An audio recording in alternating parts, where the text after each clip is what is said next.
Good morning. Welcome to the Toronto International Film Festival. This is the press conference for Pride and Prejudice, which is a gala presentation here at the festival. My name is Jane Perdue, and I'm moderating the conference for you. I'm going to introduce the director and the cast, some of the cast.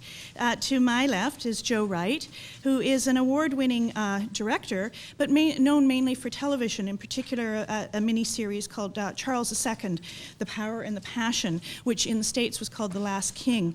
He's known for short films and television productions, but this, in fact, Pride and Prejudice, is his first feature. To Joe's left is Keira Knightley, who plays Elizabeth, Lizzie Bennett, one of today's true rising stars, known for a number of films, including The Pirates of the Caribbean, The Curse of the Black Pearl, Bend It Like Beckham, and Love, Actually. And to Keira's left is Matthew Macfadyen. Now, he plays Mr. Darcy. Matthew brings much experience in theater and television, probably best known for a television series on a government agent called M15, and his first lead film role was in My Father's Den, but here he is as Mr. Darcy. And to Matthew's left is Rosamund Pike, who plays Jane. And I'm going to mention this as some background because you might be able to help us in the context. Rosamund joined the National Youth Theatre at the age of 16 and has a degree in English literature from Oxford University. Yes, because we may have to ask her some questions. She's also known, though, but for television and also theatre, and her films, The Libertine, Die Another Day, and there's an upcoming film called Doom.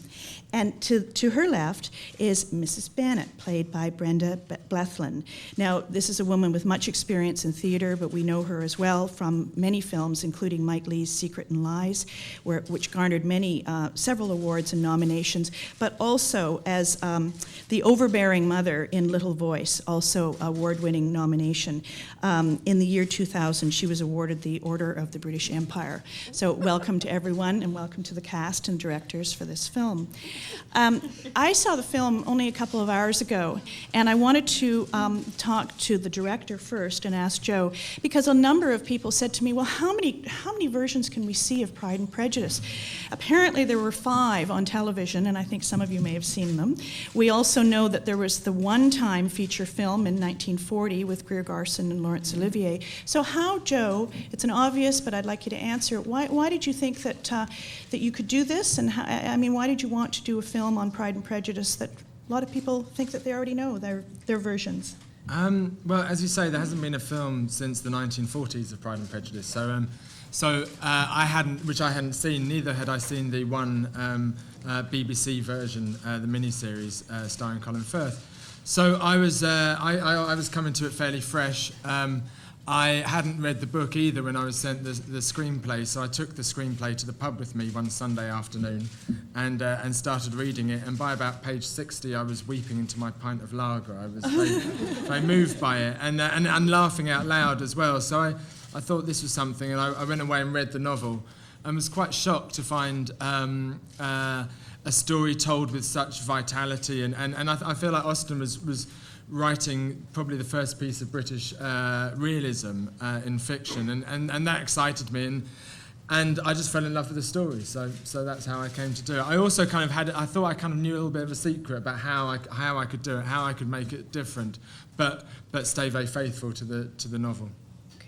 You may be one of the few people that hasn't read the novel and hadn't seen the series. Exactly. Maybe it's for the best. Sounds like lots of time in the pub reading other things, but that's great. I have questions for the cast, but we have a question in the audience there. We'll take that first. Thank you.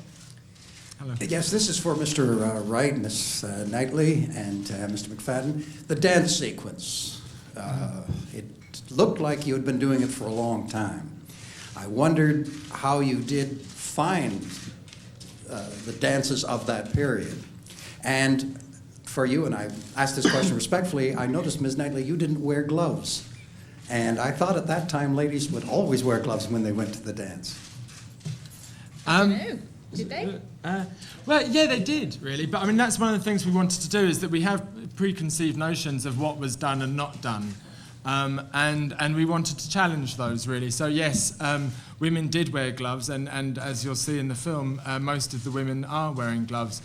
but Keira's character, Elizabeth, was somewhat of a rebel, and so we decided that that would be a good indication of that by her not wearing gloves. The dances we found via my choreographer, Jane Gibson, and we spent the first week of rehearsals learning those dances, which was a great icebreaker for all the cast to get to know each other and make fools of themselves without being too worried.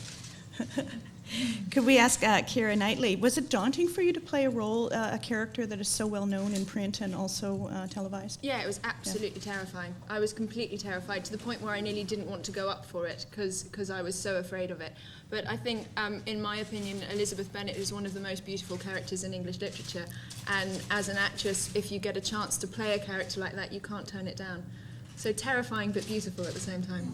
And were you the first actor to be selected? Joe, could speak to, how did you put together your ensemble cast?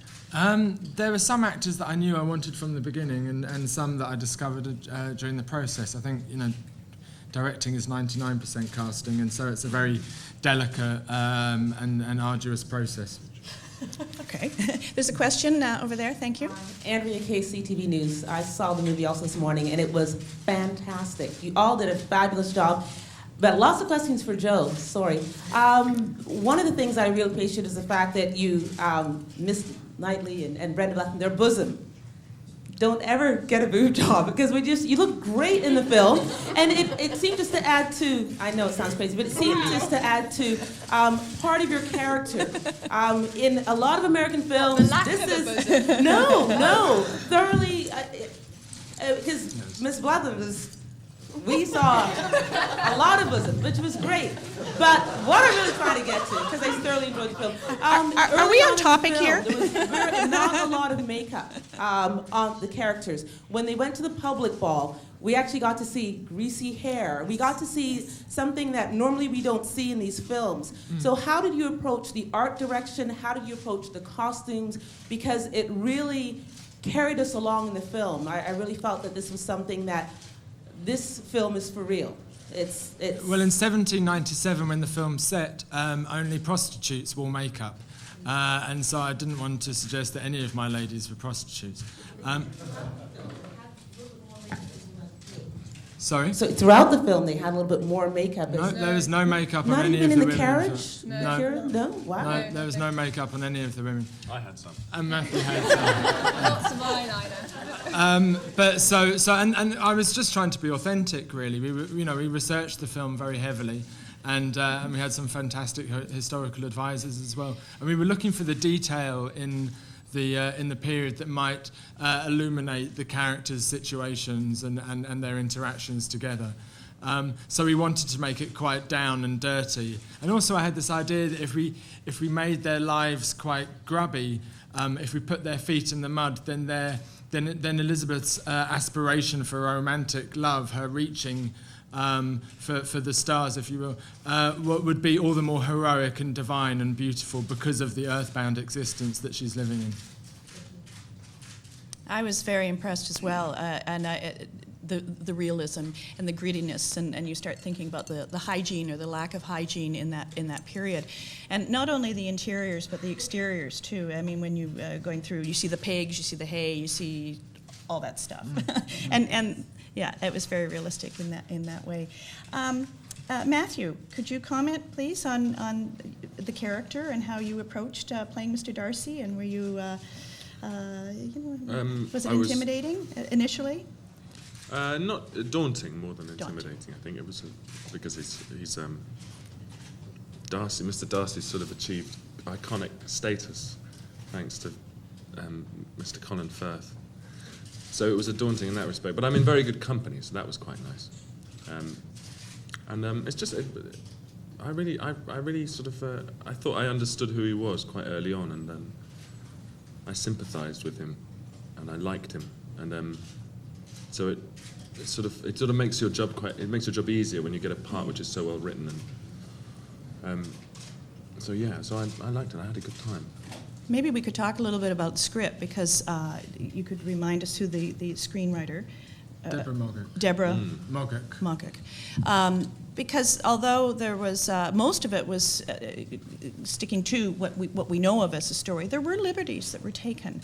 And so perhaps you could talk about that, how you approached it, and maybe some consultation with the original story, and how you... We tried to be as faithful to the narrative events of the plot as possible. I mean, obviously you're going to have to make some cuts to get the thing down into a 2-hour film. But also, not only were we trying to stay faithful to the narrative events, but we were also trying to stay faithful to the atmosphere, to the feeling of the novel, and that seemed to me to be as important as the events that take place. I hope that the viewers of the film, the audience of the film, will have the same kind of feeling, the same kind of excitement, the same kind of palpitations that you get by actually reading the novel, and that's what we were trying to achieve. Well, there was someone in the audience who was crying, as you were in your beer, but this morning, I mean, they were really taken by it, and there was such a good response from the audience that I was sitting in. Rosamund, perhaps you could speak about your character, Jane, and how you felt in approaching and developing that character. Jane's an interesting one. She's the eldest daughter of the 5, and yet in some ways she's looked after quite a lot by Lizzie, because she hasn't got any of Lizzie's forthrightness or spunk or ability to sort of be witty in a situation, which is a sort of great survival technique for Elizabeth, I think. And I think Jane's chosen her survival technique as deciding to see the best in everybody. But unfortunately, someone who sees the best in everyone and doesn't have a bad bone in their body and has no bad opinion to give about anyone could essentially be quite a dull person as well. So I was quite anxious not to make Jane dull. Also, it goes on and on about how beautiful she is, and that's quite a task when they ask you to do that with Keira Knightley playing Lizzie, who's the plain one. And I wanted, if she was supposed to be beautiful, it wasn't going to be in a vain way or a contrived way. She had to be a very natural girl who's just at ease in her own time. And I think when I met Keira and we started to sort of look at this sisterly relationship, we thought maybe there can be a bit more edge in this than is initially thought of. You know, that it's not all about, we didn't want to do something that was all about brushing each other's hair and doing up each other's corsets, and you know, we wanted, if they were going to be intimate with each other, then it's because they talk to each other and they really, you know, share things. And also, perhaps that they grow apart a little bit during the film, as each sort of goes off on their own journey and starts to withhold information and have secrets, which I think is a very, I think it often happens with very close girlfriends, you know, when men come into the equation for the first time. Even in those times. Happens Yeah, in contemporary yes. times, all times, yeah. When emotions come into play, I think it's a whole film about people feeling things for the first time, and that's why it's so exciting to do, because it's not just about love, it's about growing up and having strong feelings and learning what it's like to be difficult or misunderstood, or yeah. And Brenda, if you could comment, please, on playing Mrs. Bennett. Did you enjoy doing that role? It certainly looked like you did on screen. Yes, I absolutely loved playing Mrs. Bennett. But when I was very first asked by Joe and Paul Webster if I wanted to be in this, I was concerned that whenever I mentioned this character to anybody, they would say, oh, she's such a wonderful figure of fun, such a fabulous cartoon. And I said, no, she's not. And Joe totally agreed with me. And that she has a serious problem, and she's the only one in the family taking this problem seriously, and that she has 5 unmarried daughters. And Joe was only interested in this being absolutely truthful and organic, and we certainly eye to eye on that. It was great. So when she is funny, she's embarrassing, and as this is written from the viewpoint of a teenage daughter, I think most teenage girls find their mothers embarrassing at times. Mine certainly was. Mr. Bennett doesn't have a problem. There's a roof over their heads all the time. He's alive.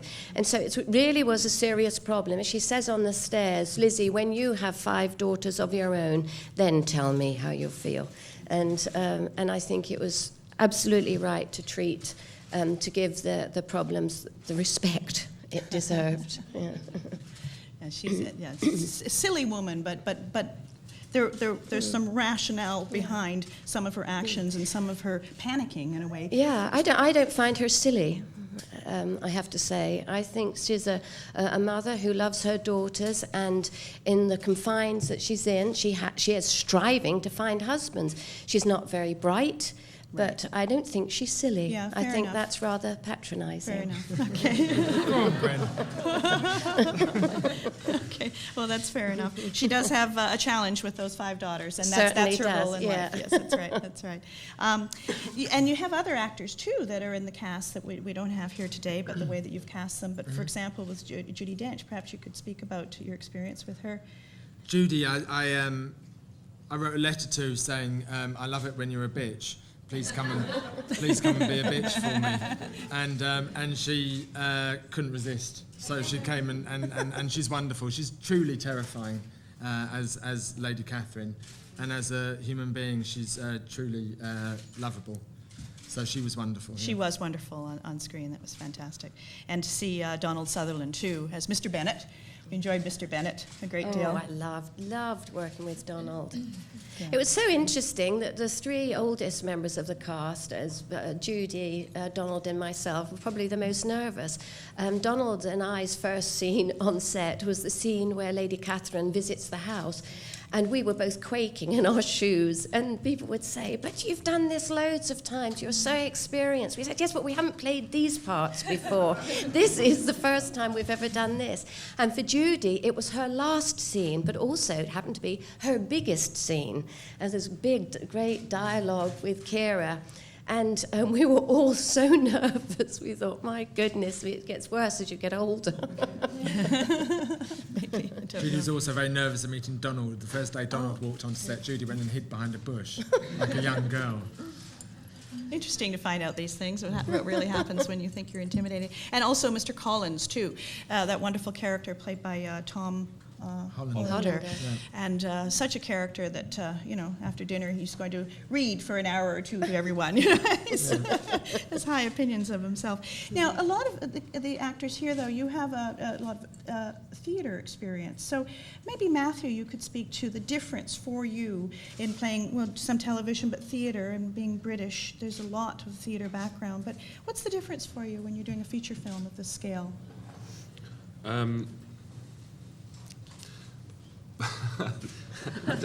I shout a lot in the theatre. Sorry, you shout? No, I think that's a silly answer. It's I think it's essentially the same. I mean, acting's acting, and telling the story is telling the story, and whether you do it, whether there's a camera there or you've got an audience there, it's sort of I tend to go about it the same way. Yeah. Stage acting really should be, you should be able to hold it up to close scrutiny as well. You see proper acting on the stage and you see overacting on the stage. So it's, it works both ways, really. We have a question over here. Thank you. Hello, hi. Kelly Nestruck, National Post. In addition to the Pride and Prejudice series that we saw on BBC, there have been so many adaptations of Austen's novels, and sort of not just direct adaptations, but playing with her books in the past decade or so. It seemed like they were all at one time, but now again, I mean, just seeing that there's another Pride and Prejudice, it shows that she has a lot of, this wasn't just a trend in the late 90s there. So what is it about Austen's novels and her time period that has the staying power, and why does she remain so popular today? This is for Joe, but maybe also for the Oxford English scholar. I think there are a few writers that come along in history, like Shakespeare and like Austen, who you don't quite understand where their talent comes from. When Jane Austen wrote the first draft of Pride and Prejudice, she was 21 years old, living in a small village in the south of England. And strangely, her talent came out of her, and she couldn't help but write. And I think that those kind of phenomenal writers will always be important to us, because they speak inherent emotional human truths that we will always feel attached to. And it's useful. It's good for us to know that those people are expressing the same emotions that we are feeling now. That the human heart doesn't really change that much, and I think that's a comfort, really. But she was also critical of her own writing. And Keira, I think I read something where you read or understood that Jane Austen felt that maybe Lizzie was a little bit too light, and I think you wanted to approach it in a more realistic way. It was one of the first conversations I had with Joe, and he said she wrote a letter to her sister, and I'm not going to be able to quote it correctly, but it basically said that her she was very happy with the book, but her one criticism was that she wished she'd put more shade in it. And we thought, oh, that's great. That means that we've got something to play with there. I mean, personally, I'm a big Jane Austen fan, and I think the reason that it's lasted for as long as it has is because the characters are hugely flawed. They're not perfect. They're various different shades of grey, and I think that's actually, it's the imperfections in a character that make it perfect, and that's why I love them. You know, you can see yourself as the characters, and that's what's beautiful about them. Very good. There's a question over here. Kate Turnell's Moving Pictures magazine. My question is actually for the members of the family, because the center of the story is really this family and how close they are and the situation they find themselves in. And I'm wondering if you actually did anything to create those bonds, and especially the two sisters, because it was such a close relationship and they're in it together. So did you rehearse? Did you go out together, you know, anything like that to kind of form those bonds before you were on the camera? All of those things, really. We did rehearse. We had a 2 and 3 week rehearsal period before we started, and a lot of that time was spent with the family, kind of just getting to know each other, talking, all the rest of it. The film was shot on location, so we spent one day where we all went down to Groombridge that we used as Longbourn, and we played sardines. Do you know what sardines? Hide and seek. It's hide and seek, but when you find the person that's hidden, you have to hide with them. So it means that everybody ends up cramped in one hiding space. And it was brilliant. I mean, that and dance rehearsals, we were a family in about a matter of a week. Yeah. Is that what Judi Dench was doing? Was she playing sardines? No, she wasn't allowed to. It was only the family, only the girls, and Tom Hollander, who claimed it was the happiest day of his life. He's quite a character. I mean, he's a great actor, but I think some of you have worked with Tom before. Is that correct? It's been Yes, Rosamund? Yeah, Yes. And I'm working with them again. Yeah. now. Very good. Keira, you mentioned the locations, so Joe, maybe you could speak to that. They are amazing, and you are on location, and I think that there was a lot of research, but also the access to some of these fantastic properties. Could you elaborate on that, please? I had a heavenly 4 months with my designer, wandering around the country looking for these locations, and got to see some of the most amazing houses in England.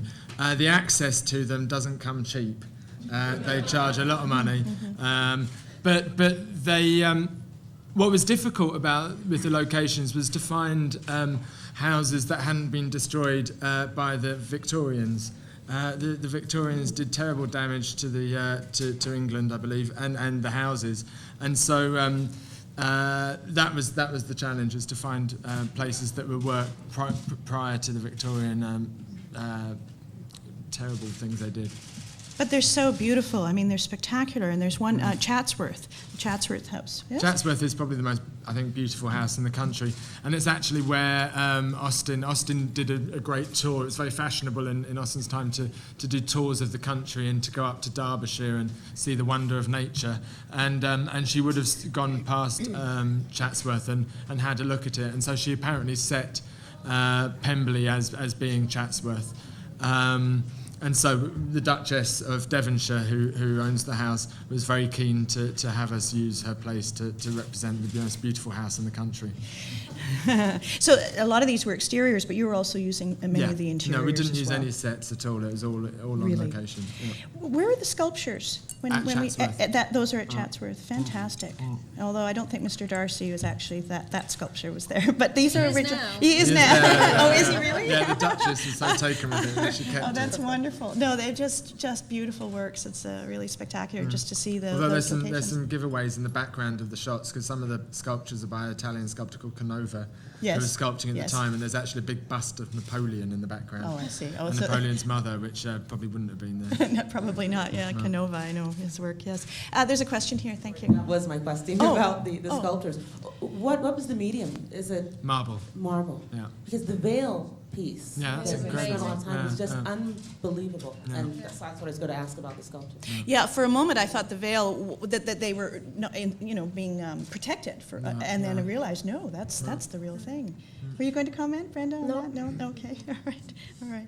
And there was one property too that I read that it had changed hands. I mean, you had kind of a window of opportunity. That was it the Longbourn? That was one? Longbourn. Yeah? That was the Bennett house, which had been sold recently, and so the new owner of the house was happy to let us completely take the place over, and we lived there for 4 weeks, and really it became our home, and a really lovely environment, really useful place for shooting because it's kind of on a circular kind of layout, and so you can look through doors and corridors and windows, and a gorgeous place.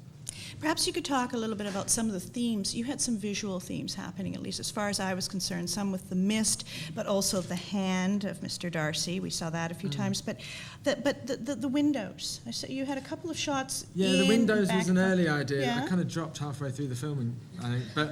But the idea of kind of trying to perceive people, trying to read, it's a story about trying to understand other people. And so it seemed to me that the windows were a good motif for the windows of perception of each other, of trying to understand each other. So I used the windows in that way.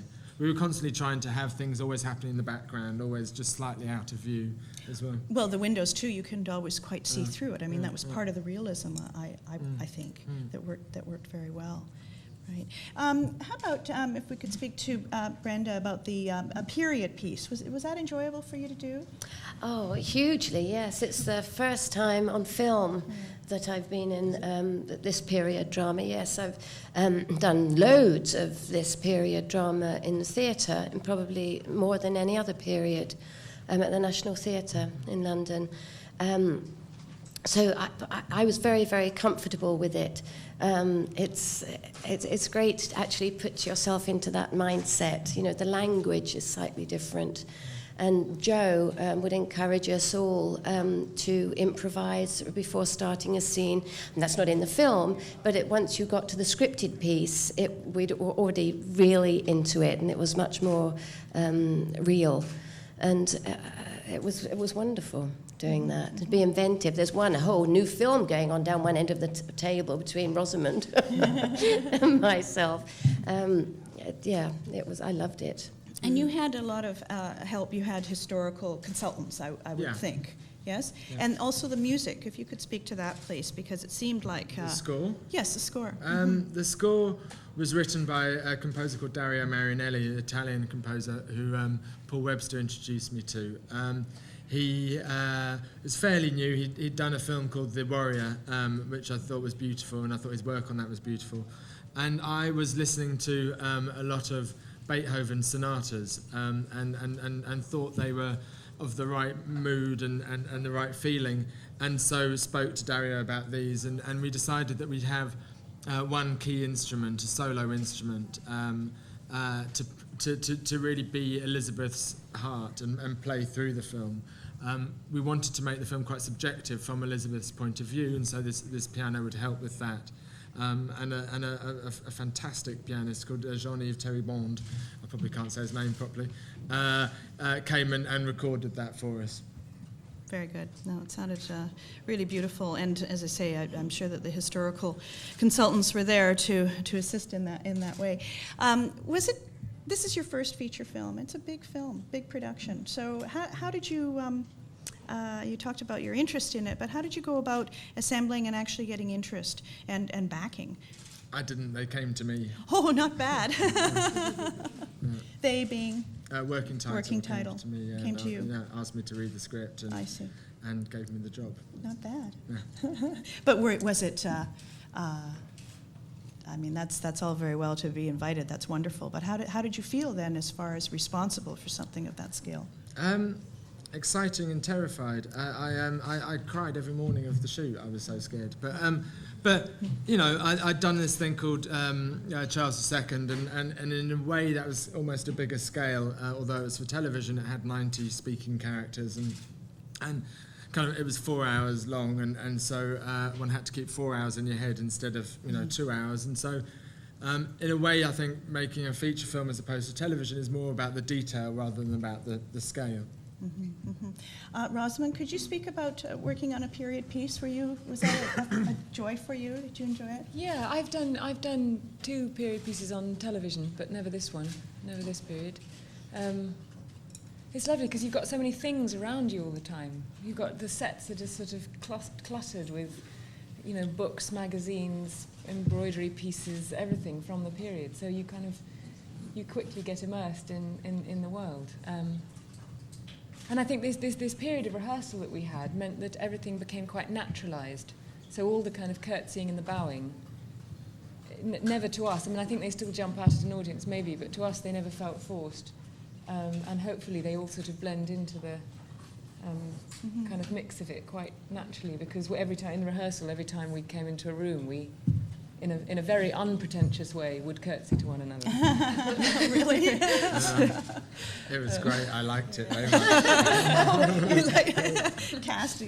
Curtsying to you. Actually, it was mentioned earlier about the dance scenes, and I'm curious who thought of. I mean, there was Mr. Collins who was trying to have the discussion with Lizzie, and it just wasn't working. But then when Mr. Darcy and Lizzie, it worked. You could have a discussion, but then you suddenly they're the only people in the room.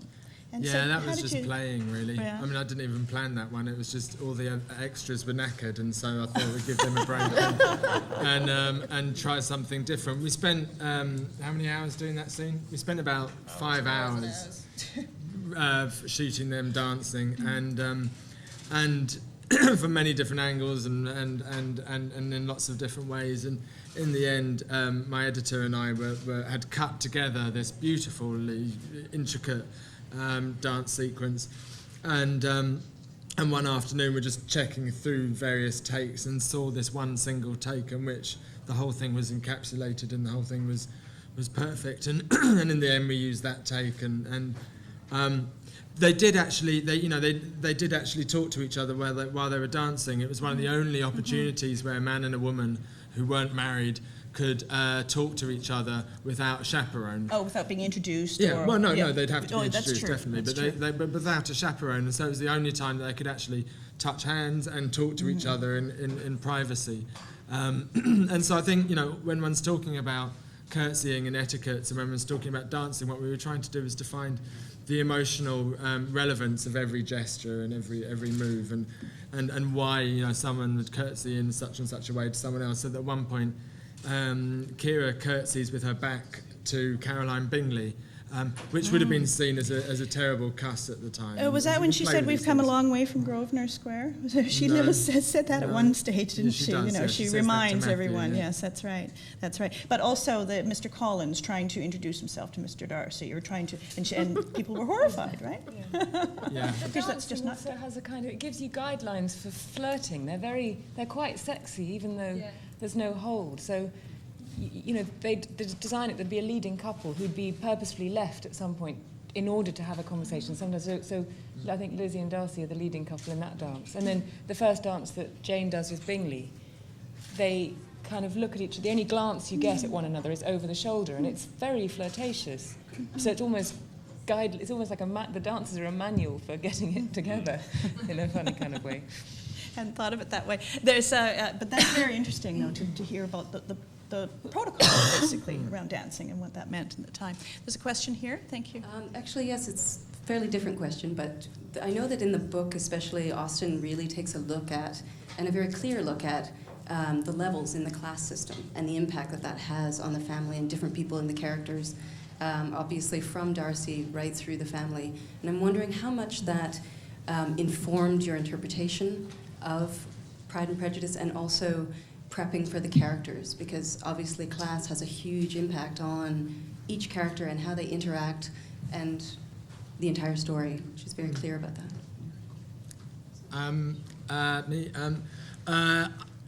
The class structure is still at work in England, unfortunately, but it's not something that we talk about. It's just there. It's a kind of unwritten thing, I think. And so I didn't want to have the characters talking about who's of what class constantly. It's just something that people, it's a structure that people live within, and it expresses itself in the day-to-day mechanics of social communication. And so when Brenda's character, Mrs. Bennett, goes around to see Bingley, they're very uptight and they stick very together because they're daunted by Mr. Bingley's class. So it informs the actions of every scene and every moment, but without being discussed overtly, because they wouldn't have. There are certain things that you just accept. And so you didn't necessarily discuss it as a cast or in preparation I for. think it's terribly clear in the book. I mean, and pretty much as soon as you read it, you do understand exactly what's going on. I think in this version we've actually, in a funny kind of way, made it more clear than in some other versions because of the costumes as a really obvious thing. But, you've got your Caroline Bingleys who are so fashionable and the clothes are completely perfect and the hair is completely perfect, whereas the Bennett girls have a slightly scruffier look, and it is that idea that they've made the clothes themselves. They've had to do their own hair, so it's as good as they could do it, but it's not great, And I think that automatically shifts everything a bit. Yeah, absolutely. So. I mean, I think the story of it's about the triumph of the imagination. It's about two people who had the imagination to see beyond their class kind of a boundaries. Progressive couple in that respect. They're quite a modern couple, Lizzie and Darcy, because they're kind of. I think they were blurring a little bit the class at that time. So for them to get together was quite something. I think that's part of what Jane Austen is trying to do. I mean, absolutely. she's a modern woman. But she's often, spoken about as being very conservative, and actually, I don't think she was. No. She was a progressive writer, I believe. Mm-hmm. But she was documenting. I mean, and what was happening was that the French Revolution had just happened, and the English upper classes, the English aristocracy, were terrified of the working classes, for want of a better word, rising up against them. And so instead of segregating themselves, they decided to assimilate, which is why you have people like Darcy and Mr. Bingley going to the Meryton dance, because this is a new thing. They've decided that they're going to assimilate themselves more into society and therefore avoid any confrontation. So that's intentional. And also there was a reference, wasn't there, to French decor? Wasn't there something, a reference to Caroline Bingley. Caroline Bingley says that so-and-so is redecorating their ballroom in a French style, which is terribly unpatriotic. We were at war with France at the time, obviously. That's right. Yeah. Rosamund, if you could comment on that a little bit about the question here from the audience. On class. On the class. Sorry, yeah. The French style. Sorry. Decorative style in the 18th century. I think it's all been covered, hasn't it? Really? But it's totally bound up. I mean, the plot, the Lizzie Darcy plot certainly is. And the idea. And Darcy separating you and Bingley. It's totally bound up with. And of course, from Jane's point of view, she feels incredibly humiliated that she could have even entertained the idea that perhaps it was going to work. Mm. She's sort of buoyed up by everybody saying there's going to be this splendid marriage between you and this incredibly noble and rich and lovely and charming man. And then, of course, he goes away to London and she thinks, well, of course, he never loved me at all. It's why would he? What was I thinking? And of course, then class was also bound up with money. I mean, I think it was, rather than now, I mean, if you were rich, if you were upper class, you probably had money, and if you were middle class, you had less money, and if you were working class, you had even less money. And those things were all... There's still a stigma, though, isn't there? Between, like in England, certainly with the rich and the nouveau rich. I mean, you either inherited it or earned it, and You got more. Yeah. And I mean, but makes such a good story, isn't it? I mean, that's what it is. I mean, it's it's like Henry Higgins and Eliza. I mean, it's the same theme, isn't it? And it still has the power to humiliate people, and that's what it does in the book. Is it humiliates Lizzie and Jane both get humiliated by class issues. Yeah. And many comments throughout about with Catherine, at least the Judi Dench, you didn't have a governess, you have 5 daughters. There are, all these questionings of tradition or not, and how to, It's a time of great change. That's right. Yeah. So, are there any other questions for the audience? And if not, I would like to thank everyone here. Enjoyed the film very much, and congratulations on the film to the director and to the cast. Thank you.